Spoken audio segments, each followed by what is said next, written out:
राजधानी दिल्ली में 26वें अखिल भारतीय फिंगरप्रिंट सम्मेलन 2026 को संबोधित करते हुए केंद्रीय गृह मंत्री अमित शाह ने कहा कि एक जमाने में थाना कानून और व्यवस्था को संभाल कर रखने का उपकरण माना जाता था।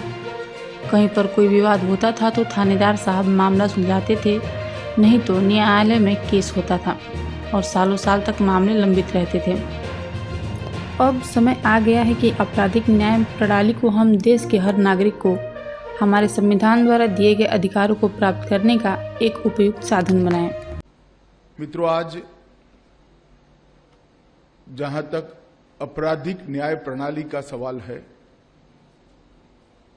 हमारा देश ट्रांसफॉर्मेशन से, कालखंड से गुजर रहा है। एक जमाने में थाना कानून और व्यवस्था इसको संभाल रखने का एक मुख्य उपकरण माना जाता था। कहीं पर भी झगड़ा होता था, कोई डिस्प्यूट होता था तो थानेदार साहब आकर इसका फौरी तौर पर समाधान करते थे। नहीं होता था तो केस होता था और सालों सालों तक केस लंबित रहता था। थोड़ा आजादी की यात्रा में हम आगे बढ़े, थाने का स्वरूप क्राइम कंट्रोल के रूप में भी परिचय में आने लगा। इन्वेस्टिगेशन शुरू हुए, अपराधी पकड़े गए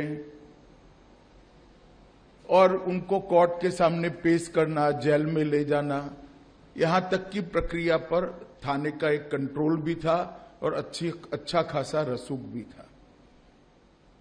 मगर अब समय आ गया है कि आपराधिक न्याय प्रणाली को हम देश के हर नागरिक को हमारे संविधान ने जो अधिकार दिए हैं वो अधिकार प्राप्त करने का एक उपयुक्त साधन बनाएं।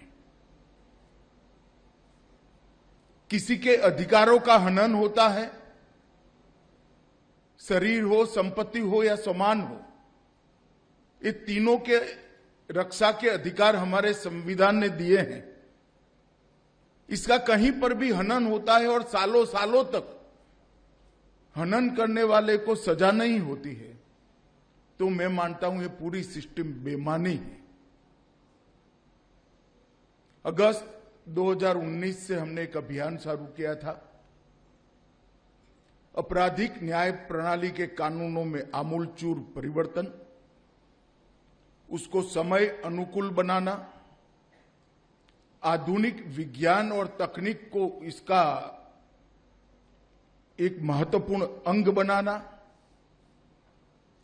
और एफआईआर को लॉजिकल एंड तक, अपराधी को सजा कराने तक 3 साल तक पहुंचाना, 3 साल में सजा कराने की तक की व्यवस्था सुनिश्चित करना।